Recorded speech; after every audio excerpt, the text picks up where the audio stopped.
Your screen still looks good, so we can get started, and whoever joins us, joins us. Thank you guys for coming and joining our webinar today. We have Vertex joining us, our foundation team up partner. I want to say thank you guys so much for supporting Doug and having a presence in the community. We really appreciate you sharing today. So we have them presenting Navigating Tax Complexities, Vertex's approach to AR and AP in global sales and use tax with James and Jessica. So we can get started and I'll hand the mic over to James. All right, thank you. Yeah, just by ways of introduction, my name is James Karst. I'm the Senior Partner Solutions Engineer here at Vertex. That is really part of our dedicated team to the Microsoft ecosystem. I work a lot across our go-to-market strategy from a product standpoint, marketing, as well as customer success and also still remain hands-on enabling our partners with our D365 solutions. Go ahead and Jess, if you want to introduce yourself. Sure. And I'm Jessica Kreisner. I'm one of the Microsoft channel managers here at Vertex, which means I get to work with all of our awesome partners. So probably some of the partners that you work with on a regular basis, we get to team up with and help their clients with their tax needs. I think one of the funnier things about this slide is that last week, after James and I probably worked together, God, like 6, 7 years at this point, we realized that both of our initials are JK. So officially welcome to the JK show at this point. So stick with us. We are gonna do our best to make this hour that you spend with us as informative as possible. But please, if you've got questions along the way, feel free to put them in the chat. We'll try to keep an eye on that. But don't hesitate to stop us and ask questions. We'd be happy to engage during this presentation or afterwards on anything that might be happening from your perspective. So one of the things that we did, and I mentioned that James and I have been working together a long time. Both of us have been in this space a long time. So myself, I'm at the 10-year mark in the tax automation ecosystem here in the Microsoft channel. James is a little bit longer than myself, and both of us have been in the Microsoft channel a very long time. So we always think we know what our customers are doing. And yeah, you can have the slides after the conference. Sure, no problem. But we always think we know what our customers' challenges are. And after doing this for so long, having these conversations day in and day out, we wanted to make sure we were, on the same page as the people around us. So as good stewards of the Microsoft platforms, we did ask Copilot, what are the top challenges that our customers are facing from an indirect tax perspective? And these are the 6 that Copilot came back with. So we went through all of these, and I think from both of our perspectives, to us, these sound pretty straight on, right? These sound like right now, this date and time, the things that are, customers and prospects and just anybody doing business, either domestically here in the US or globally, are facing on a regular basis. So what we're going to do is walk through these, talk a little bit about what we've seen from a customer perspective when it comes to each of these, and then talk a little bit about how we can,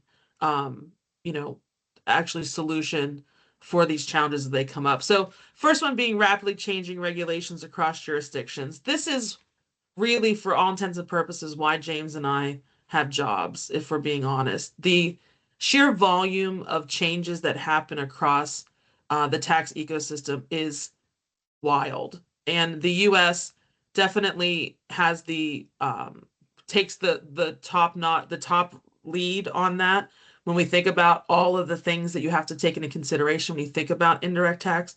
But let's not discount the world around us too. That's getting more and more complicated as time goes on. So James, maybe walk us through this piece a little bit. Yeah, for sure. I don't think we need to, drain this slide. I'm sure most people that'll be, watching this are, very aware of the complexity within the U.S. At the end of the day, it's the sheer volume of variation that we have across over 12,000 different tax jurisdictions, right, that we're tracking. Within those jurisdictions, they can have, different rates, different taxability rules for different types of products, even tiered taxes. So that's based on, the item amount on which tax rate you should apply in that calculation. And then even if you do all those calculations right, it's how do I remit and file my tax returns and pay the appropriate tax authorities. So of course we're, I think, well aware of these, but then, to be fair, we needed to, cover, some of the global challenges that are happening here, right? So outside of the U.S., as we know, most countries conform to, a value added tax, more of a federally, managed tax. So it's not managed, at the local jurisdiction level. So in theory, that should be, more straightforward, more simple to manage for companies to calculate.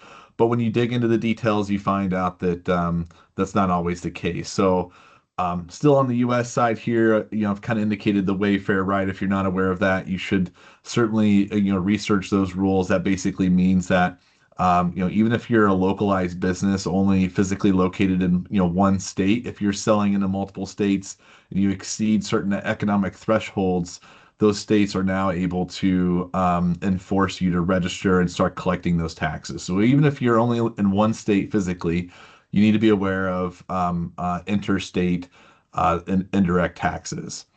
Also, a general theme we're seeing is an increase of statutory rules around digital services and digital goods. So as consumers, as we can all attest to, I think that over the last 10 years, we've really started to consume a lot of our services and a lot of our media, especially in more of a digital form. And historically, a lot of states didn't charge sales tax or didn't charge tax on those. And now over the last several years have started to change their ruling for that so that they can recuperate some of the lost revenue that they have. And so I pointed out New Jersey, that's actually new this year. This has been happening across multiple other states, of course, but New Jersey being the most recent one that's began taxing tax on digital goods and specifically goods that are downloaded to the consumer's device, right? So if you're providing these digital services, but you're not actually allowing the consumers to download onto their devices, you may actually be tax exempt, or your business would be. But if you allow them to download the content locally, then that becomes a taxable event for New Jersey. So being aware of these law changes and then knowing that they're not consistent across the different countries, that they have these nuances as well, you need to be firmly aware of those. The second one I pointed out is the Philippines. The Philippines. So also this year they've began to transform their tax rulings and now are requiring outside vendors or outside sellers selling into their country to collect tax on digital goods as well. And I would bet if we bring this slide up, next year around this time, my bet is if New Jersey and the Philippines start to garner a lot more tax revenue from these changes, you're going to see this same tax kind of be replicated in different ways across multiple states and other countries too, because that's usually the way tax works, right? Once somebody sees that it's working in one place, they'll start to implement it in their own area. So we'll see if I'm right when we get together, about this time next year. But keep an eye on these things because once they start to be enforced and start to make revenue numbers, it really starts to snowball from there. Yeah, absolutely. Especially, I think we could compare to last year, right? There's, these were not on that list, and there's likely others that we haven't pointed out here. But what we can guarantee is the trend overall. More countries are going to be looking at how do we recuperate some of that lost revenue, given the online commerce and online consumption of digital services and digital goods. Also pointing out here, and we'll talk more about this later, but e-invoicing is becoming a very hot topic across Europe.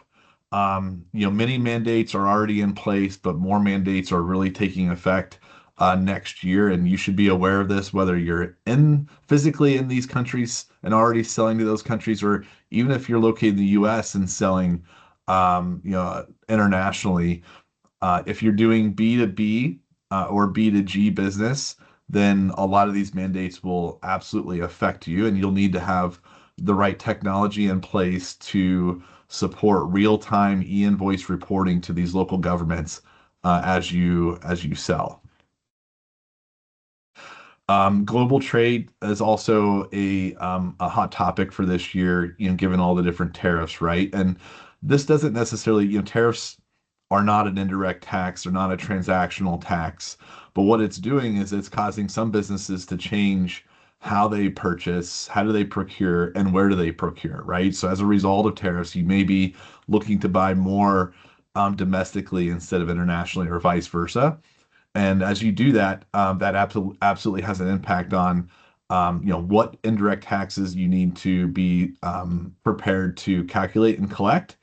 And in many cases we'll talk about as well, we know the tax department's not consulted on these things. So businesses may be making more strategic decisions to change where they buy to lower costs, but not aware that, do we have the right infrastructure in place from an indirect tax perspective to, comply to whatever those new rules, may be. So although global trade is not necessarily directly tied to, transactional tax, it can have an effect on it that most businesses aren't aware of at the beginning. So Brazilian tax reform, that's the last one here. Of course, if you're selling to Brazil, um, you know they're seeking to actually simplify their tax framework by introducing a new tax regime starting in January. But it's actually made it even more complicated, at least temporarily. So they will be, for a short period of time, they will be actually requiring businesses that sell to Brazil to support, both the current tax framework and the new tax regime.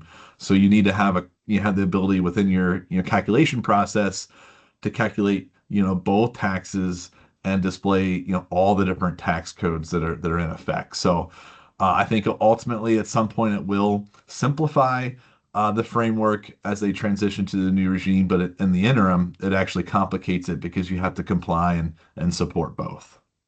And there's been one steadfast rule from a tax perspective throughout my entire career, which is Brazil is really challenging. So if Absolutely. you are doing business in Brazil, hopefully you're working with somebody like Vertex that can help you through that process because I can tell you just in my limited interactions with businesses from that do business in Brazil, it's a very complicated situation. So but that has been a rule the entire time I've been in this space. Great point, Jess, and that's certainly true, right? We know for a fact that, it's going to be ever changing, right? Governments are coming up with new tax laws, increasing their rates or their tax base. Governments like Brazil are introducing new frameworks, which means we've got new defined taxes, new defined tax rates to replace old ones. So it's important that you have a process in place to scale.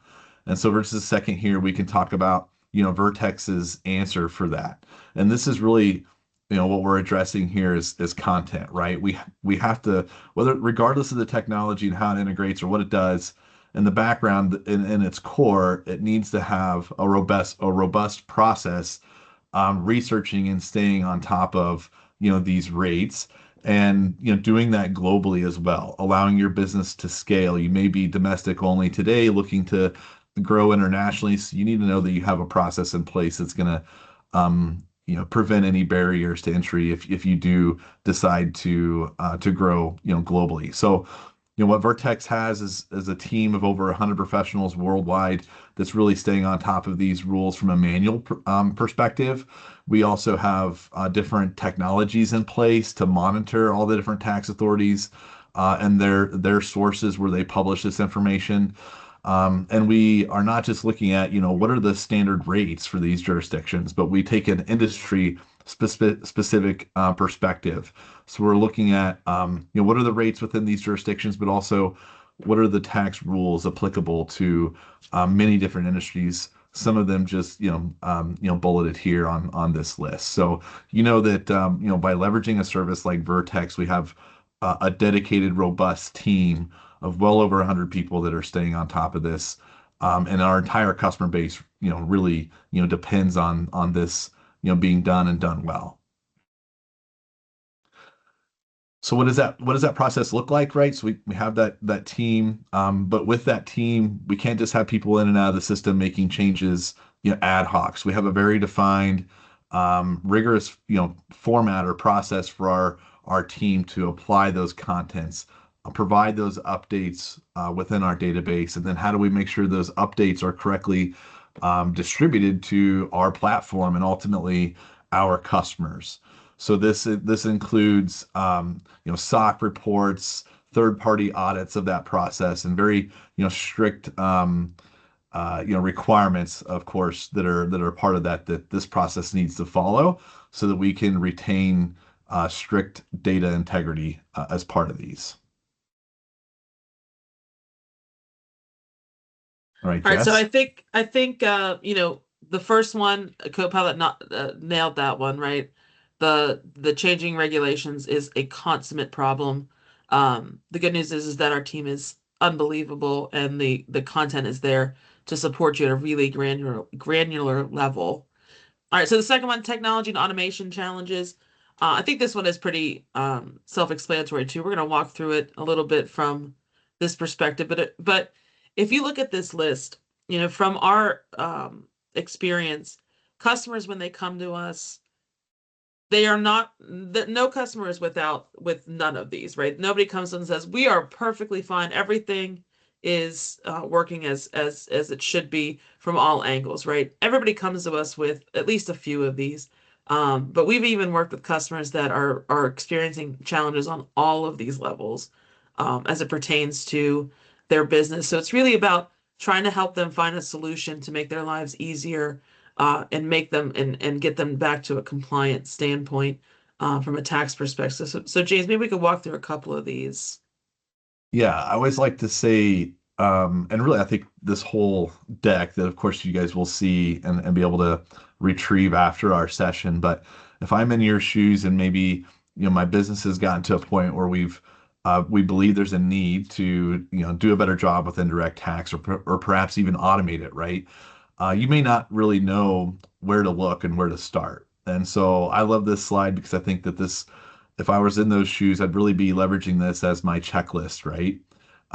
And so I think that if you can, take all of these bullet points, that gives you a starting point to go dig into your business and understand how are all of these addressed specifically for indirect tax. And as Jess mentioned, working in this industry for 15 years and hundreds of different businesses that are on that journey, we know that many of these, at least a few of them, are not addressed in those particular environments. And so this is a good way to be able to identify those, be able to understand if you're looking for a solution, how to make sure that you're putting in a comprehensive solution from a technical standpoint. So if you can address each of these, you'll be in a great position, I think, to scale with your business going forward.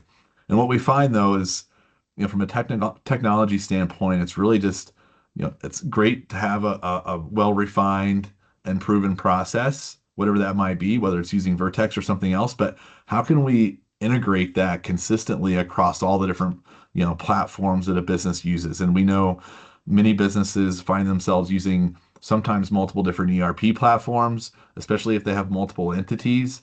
They'll have different platforms for, e-commerce, accounts payable, and automation, and each of those in many cases need to have an integration to the tax process or the tax system. Because if you have to go and define, calculation and content in three or four different systems and then duplicate those efforts to update that, really puts you in a difficult position. So can you, find a solution that's easily and well integrated to all the platforms you're using, will really, allow you to scale your business from a technology standpoint. And so, with a solution like Vertex, we've, really been in this industry for almost 50 years now. We've had the first indirect tax platform. It's a SaaS-based, solution that lives within our cloud that you'll have access to, and it's got an external API that you can integrate with anything. But also because of our long-standing and larger customer base, many of the common platforms that your company is either using or may use in the future will already be integrated, with Vertex, with a pre-built solution. So that means it's really plug and play. So if you're using Dynamics today, but yet you turn on a e-commerce platform like Shopify, you can just simply install our pre-built integration to that new platform, and it'll point to the same consolidated Vertex instance to calculate your taxes. So that means you maintain your tax policy and configuration in one place, and all the different platforms will leverage that, providing a much more consistent buying experience from your customers, at least within tax calculation.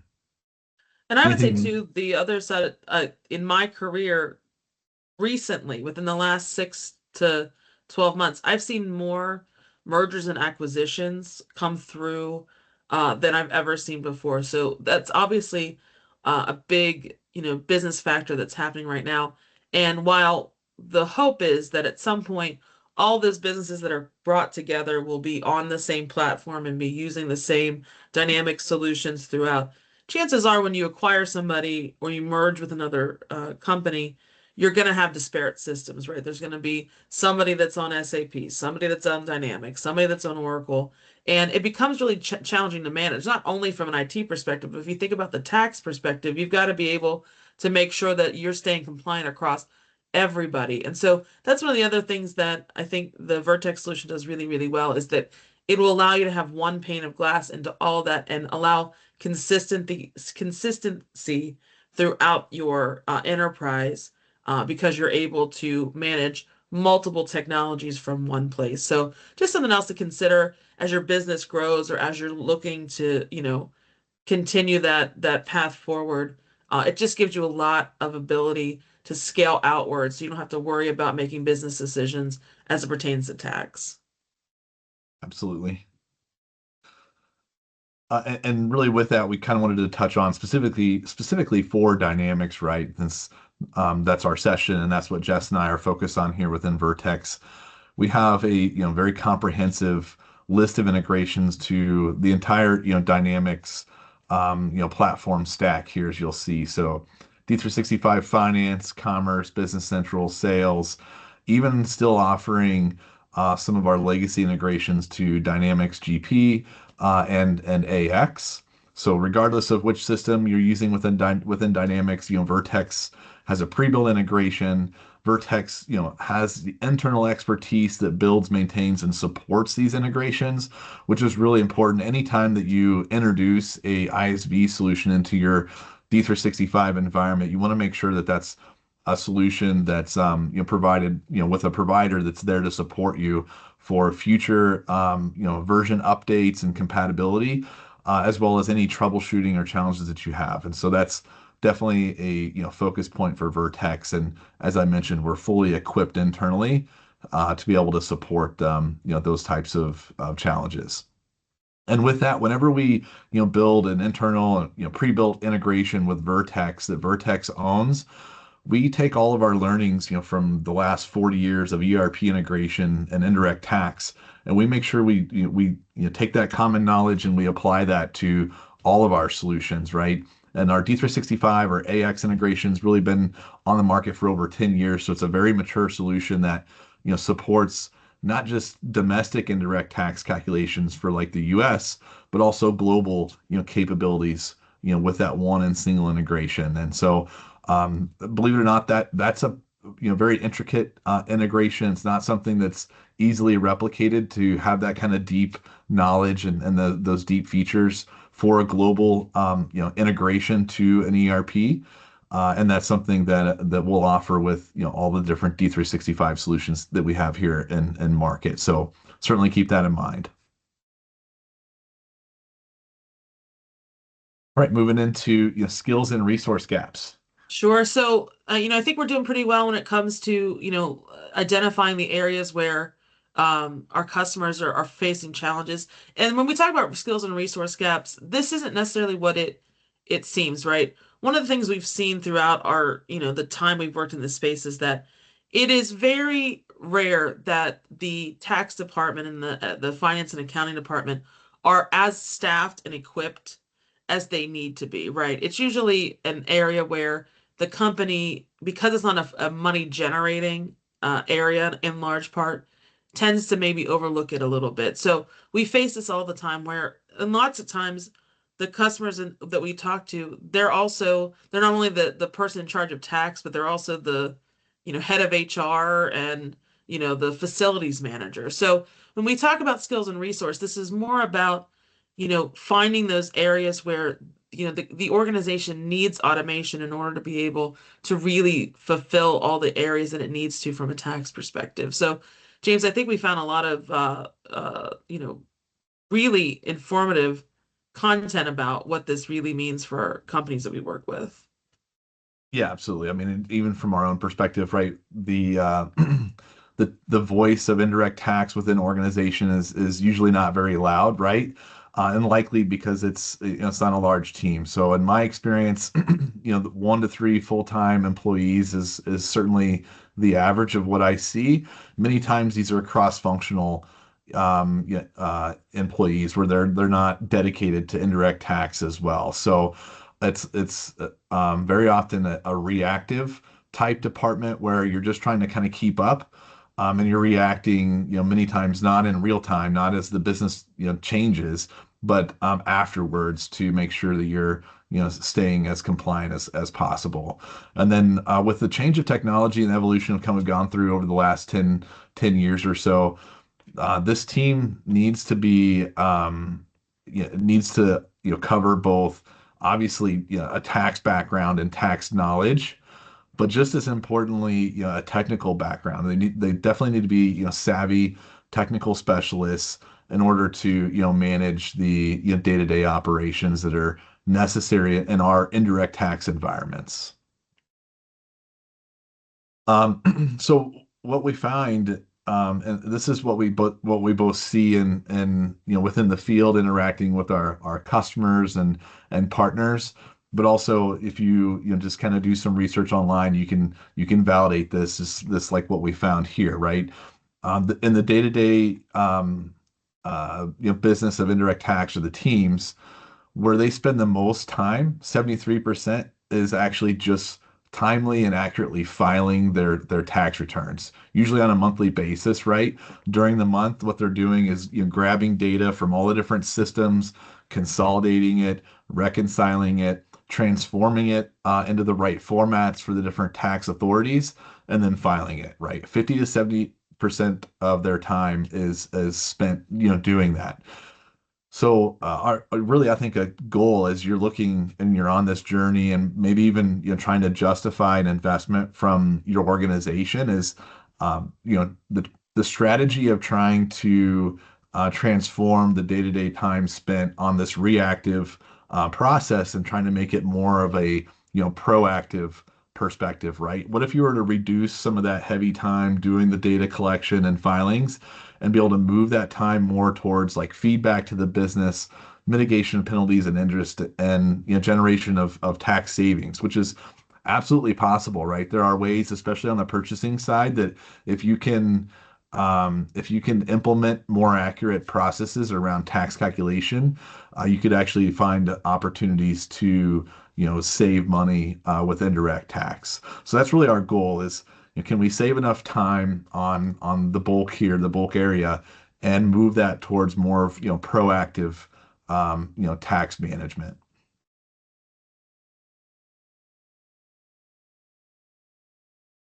All right, going Find my mute into key. Yeah. So data yeah, yeah. management and accuracy.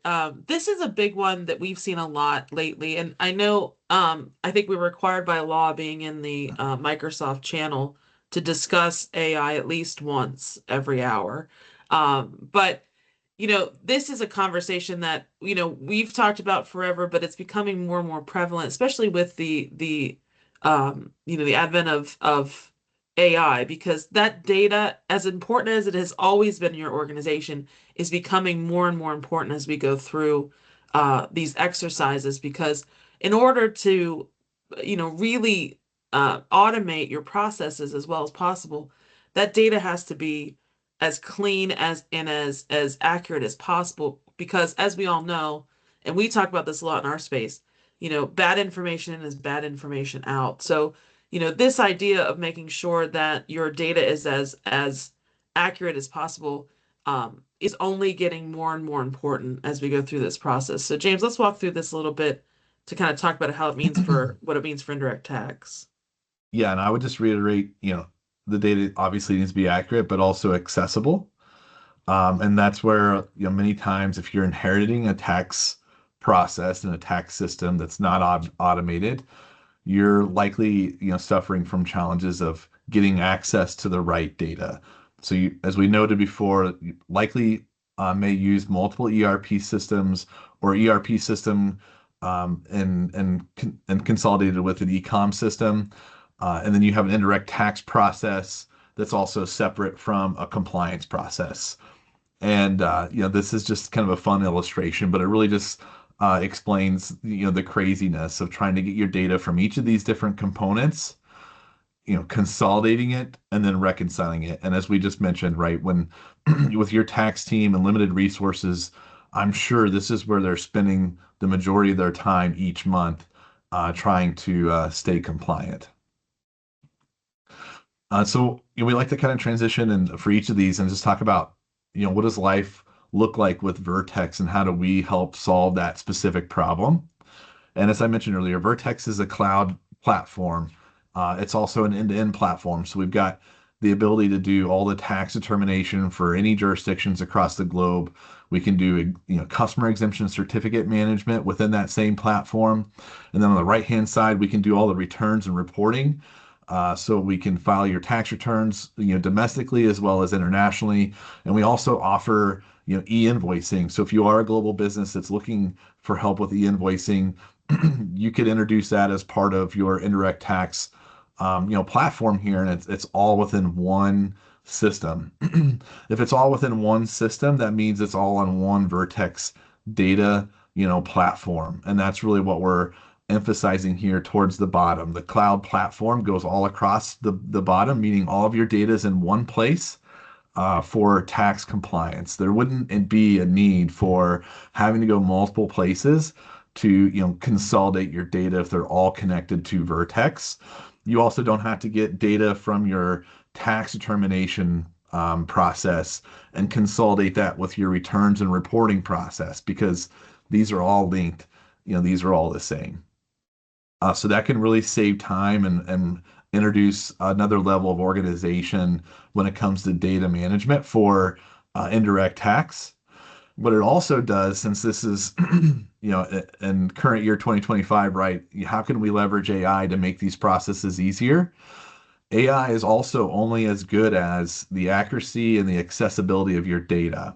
And so having this consolidated data platform is extremely critical for Vertex because as we look to start introducing and building AI and enhancing these processes even further, we have to have a single source of data. And so this is really the foundation of not just our platform historically, but it's the foundation of us going forward as we continue to be relevant as a technical company offering AI solutions. And we're actually building on these today, right? So how can we layer on automated reconciliation between our tax platform and your ERP platforms? How can we layer on AI to help automate configuration, right? Because we are a siloed system that's in the cloud. Our data set is going to be separate from your ERP data set.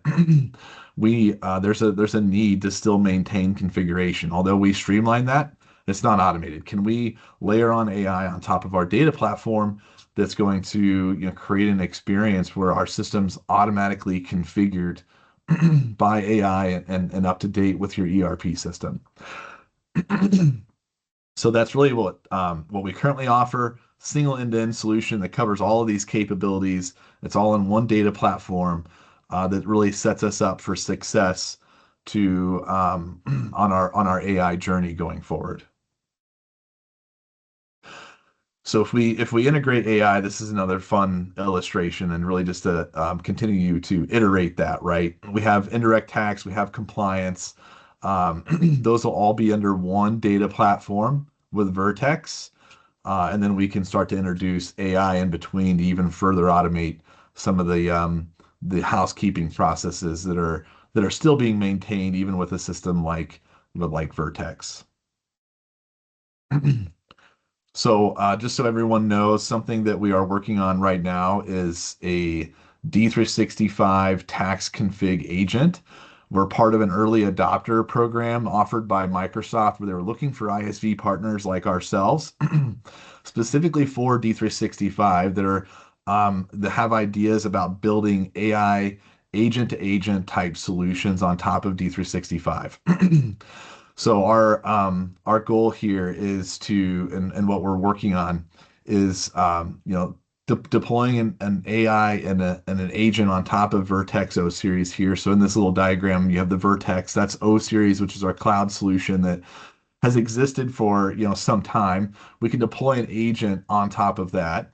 And then on the D365, we have a Vertex agent that's deployed via, Copilot Studio that's really looking for any business events that are changing. So are you adding new business locations? Are you adding new products, new exempt customers? These things happen in the ERP typically first. The tax team generally is not always consulted ahead of time, and therefore they may sit in the ERP without ever making it to the Vertex configuration for some time, right? If we can inject AI within these two agents that are looking for those business events and then communicating them to the Vertex agent so that we can automatically configure, we can create a new tax integration experience that not only just streamlines the content management and the calculation, but streamlines the configuration on behalf of your tax team so that your experience here is really just human in the loop.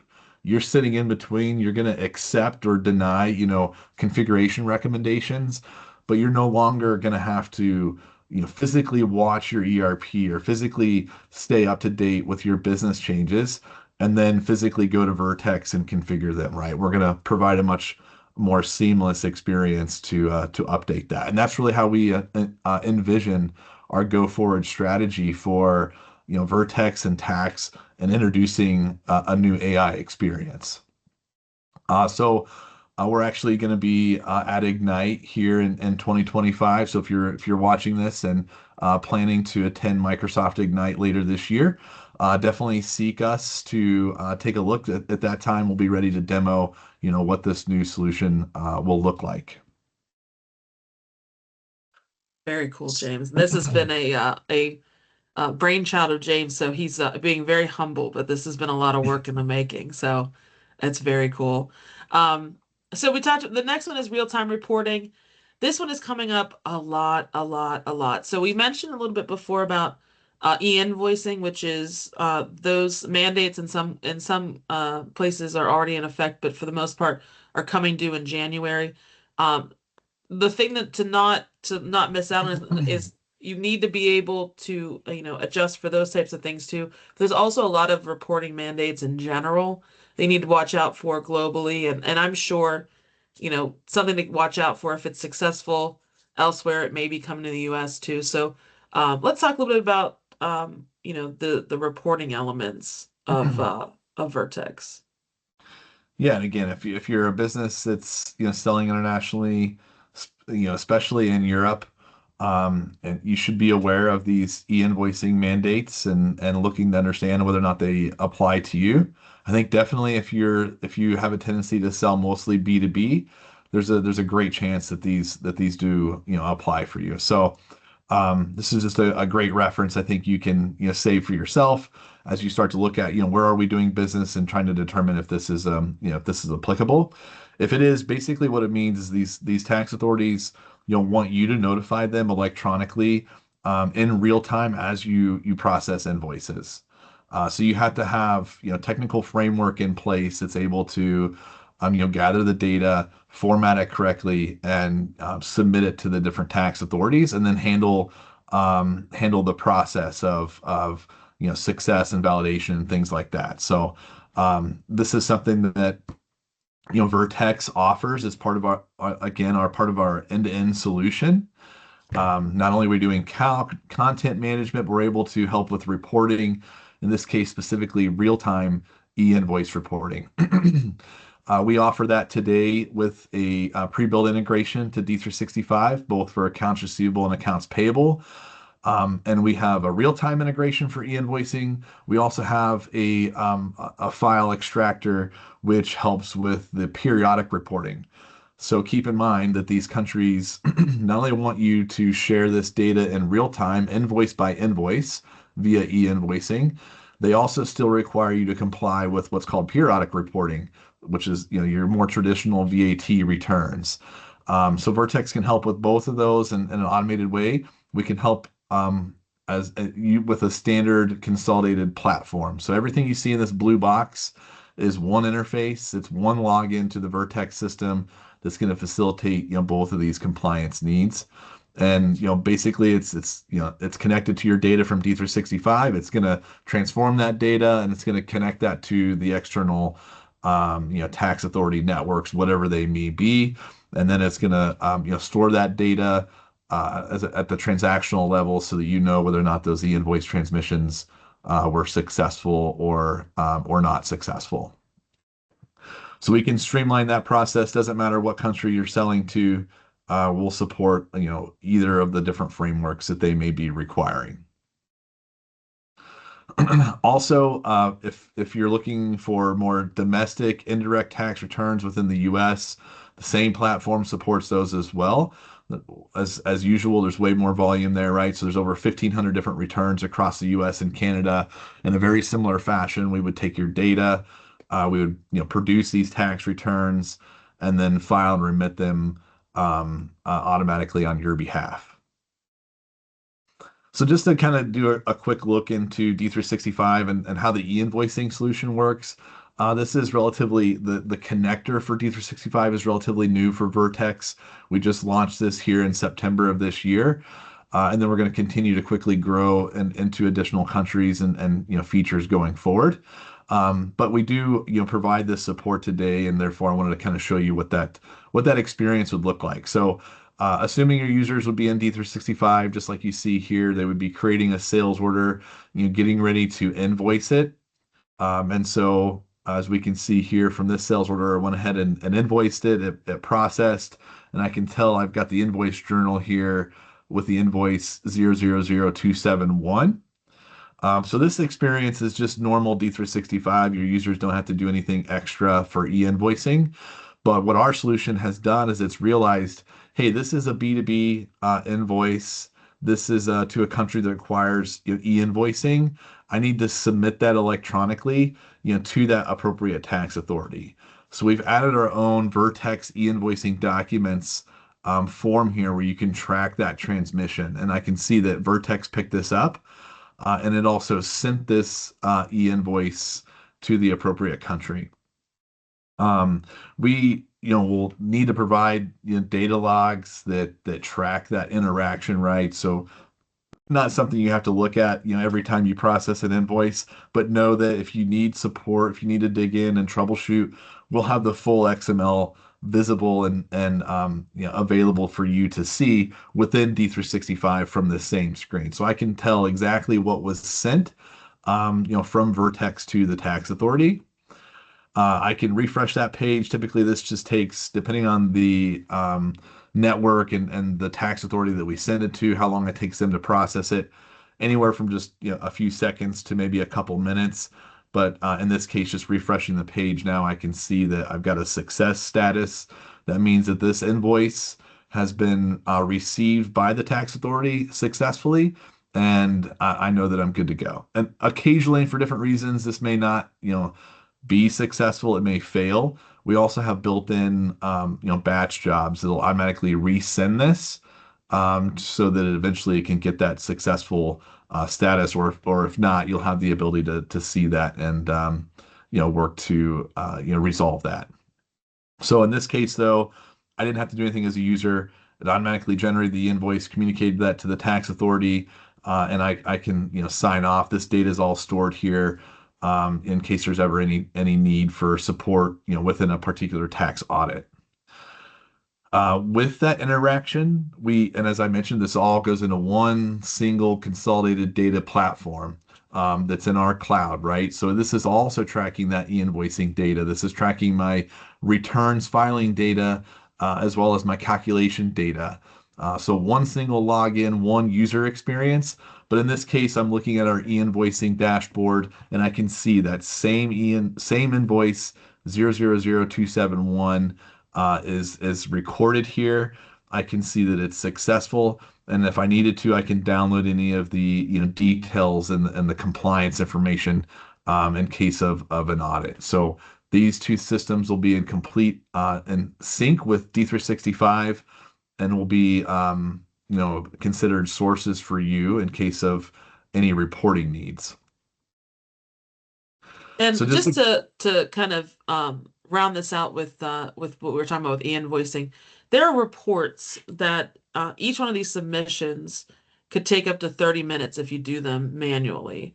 And so from that perspective, if you've got a couple of invoices, that you have to deal with from an e-invoicing standpoint, it's probably not going to change your lives that much. If it's an hour or so additional a week that you have to, deal with this. But if you're talking about, bigger volumes of that, and you multiply that 30 minutes by, however many invoices that you may have to submit through this process, you can really see that this is going to be a huge burden on your resources internally, not only, from a time perspective, but a money financial perspective. Plus, you want to make sure, from an accuracy perspective. So it is something to keep in mind as this becomes more and more prevalent throughout the globe. That if your business is doing, if you are doing business internationally, particularly in Europe, that you're keeping an eye on this and that you don't let it get too big for your organization before you make a decision to automate that process.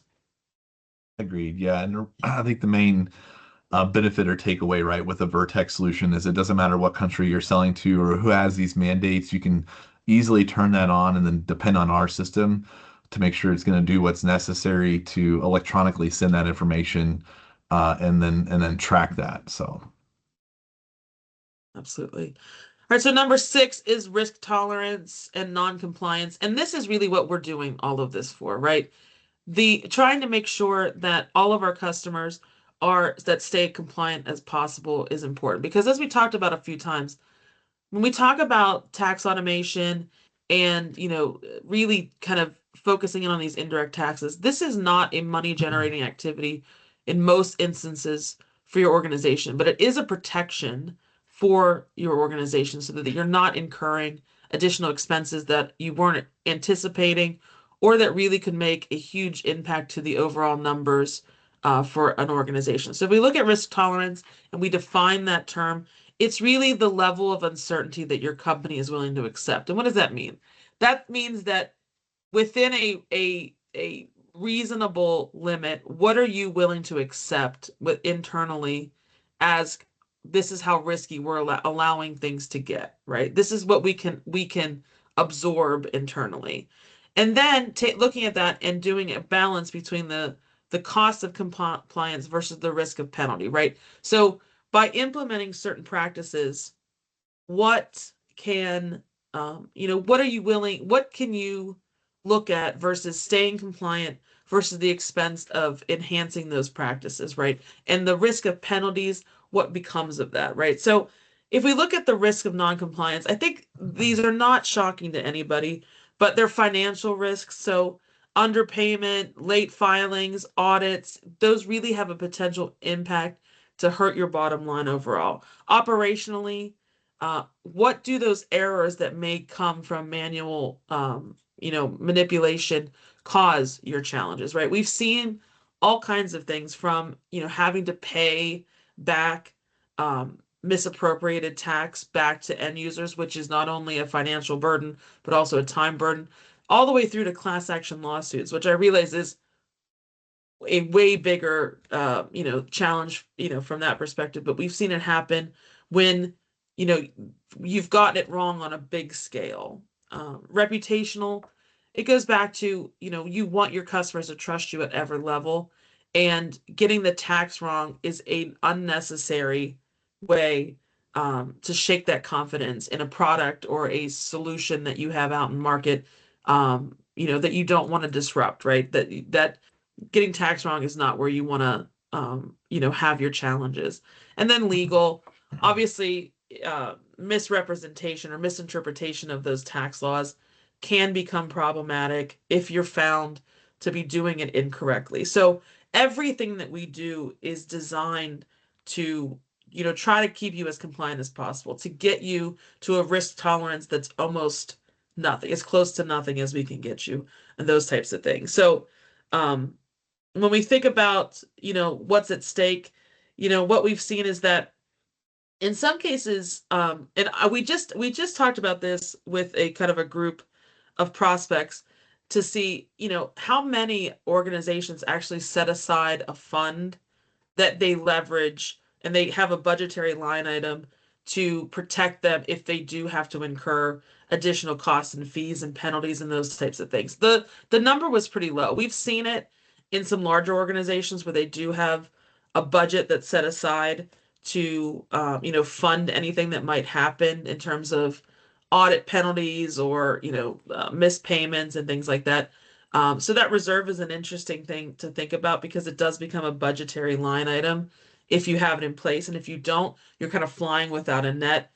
If you don't have solid tax practices within your organization, um, and we've seen that rate can go anywhere between 1% and 2% of your overall revenue. So if you think about organizationally, what your estimated annual revenue is, and then you take that at 1%, in a lot of cases, that's what you would need to have in place from a reserve perspective to protect the organization if there was something that happened, because maybe you aren't able to get your arms around those tax practices.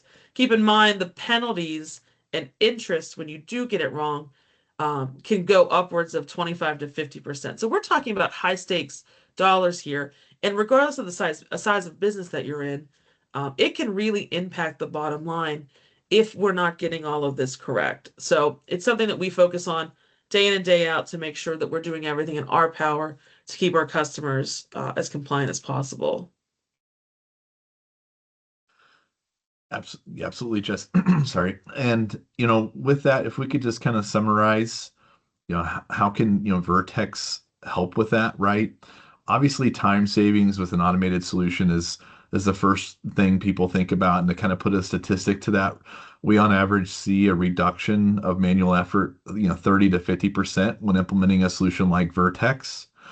Also, something people don't always think about is the financial savings. If we are able to, improve our accuracy, right? You can actually lower some of your, liability that's required, or especially on the purchasing side, if you're able to provide a more precise calculation. And then, of course, minimizing custom development, right? So if we're not having to, customize our native applications, we can install pre-built software. We can really minimize the cost of custom development to support these needs. Cost avoidance is just like what Jess was talking about. What about, if there's reserves set aside for, due to, higher error rates and indirect tax, we can see, or we have seen the ability to reduce the need for reserves by up to 90%, right? So if we can lower the error rate, we can reduce the need for, set aside reserves on tax compliance. And then I think really most importantly is, we can put in a solution that's really built to scale with you regardless of where your business goes, whether you want to start selling to a new geography, if you want to start selling into a new industry, purchasing from different locations. You want to have a process in place that's built to scale that you can really just turn on and enable. So you're not sitting there, changing your business decisions due to your indirect tax limitations. Absolutely, James.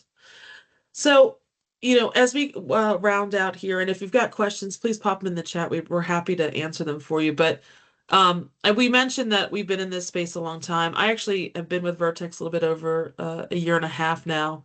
I came from a competitor, and the one thing I can tell you that is absolutely unbelievable about working for Vertex is the sheer volume of resources we have available to you. This slide is just the team that is dedicated internally here at Vertex to our Microsoft practice. But on top of this, we've got subject matter experts and um, you know, support folks and service providers, anything you can really think of. And the great thing is that we talked about previously that a lot of companies we work with have small tax departments.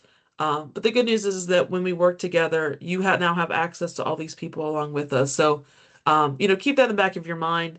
It's a way to sort of expand your reach from a tax perspective without having to add headcount. We've got that handled for you. So I love to mention that because this team is absolutely unbelievable, and they're a resource for you also. Also, I think we talked a lot about our solutions, but I also kind of like to talk about Vertex in general, from an organizational standpoint. We have been an industry leader, in this space for a very long time, as James mentioned, almost 50 years at this point. We are supporting some of the largest companies in the world. Chances are, if you've purchased something online today, you may have already had tax calculated by Vertex in some way, shape, or form. The great thing about that is that regardless of the size of business that you are, we have to ensure that some of the biggest institutions on earth are staying compliant, that are getting the tax that they need, getting the technology that they need. So all of that pushes into our products, regardless if you are a small regional organization or a massive global organization. The great news is that you get to leverage that technology from us at a price point that matches your size in how you utilize the product. So I always like to mention that because we are held to a very high standard with our solutions, and that's something that you can leverage yourselves regardless of the size organization that you are. And how do you find us? Well, James and I are all over. If there's a Microsoft event, you'll probably see one of us. But keep in mind, you can find us on AppSource. We've got solutions up there for finance and supply chain and Business Central. So, check us out there. Our website is there. And then you can email, feel free to contact James and I directly at any point. But there's also a general mailbox for the Microsoft team that we can respond to also that's listed there. So we are happy to take questions, to talk through anything you might be going through internally. Keep in mind, we can't give tax advice, but we can absolutely talk through best practices with your organization. So feel free to leverage us at any point. And I think that's it. Any questions before we sign off for the day? No? Well, if you have any, please reach out to us. Don't hesitate. We as nerdy as it sounds, we do love talking tech, so feel free to leverage us. Awesome. Thank you so much, James and Jessica. We really appreciate it. We'll be in touch with attendees post-event. Make sure that you guys have the decks, the recording, and anything else that you need. But thank you guys. I hope everyone has a great rest of your day. Thank you. Absolutely. Thank you. Yeah.